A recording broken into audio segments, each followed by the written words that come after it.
Sa Makati, nahuli kamang sabwatan ng dalawang kawatan para tangayin ng isang motorsiklo na kaparada sa labas ng isang opisina.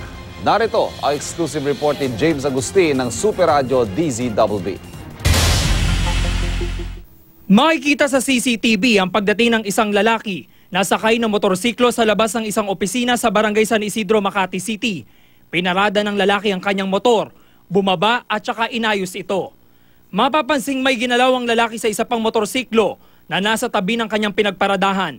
Maya-maya pa, may dumating ng isang lalaki na naka-helmet at may kausap sa cellphone, hanggang sumakay ulit ang unang lalaki sa kanyang motor. Mapapansin na nagtitinginan na tila kumukuha ng tiyempong dalawa, pero may dumating na isa pang lalaki para kuhanin ng isa pang motor na nakaparada rin. Kinausap pa ng unang lalaki ang lalaking dumating, pero na makaalis na ito, dali ang bumaba ang unang lalaki sa kanyang motorsiklo at agad na lumipat sa isa pang motorsiklo na kulay magenta.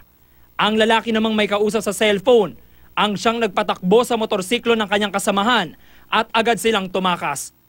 Ang ninakaw na motor may plakang NC37900.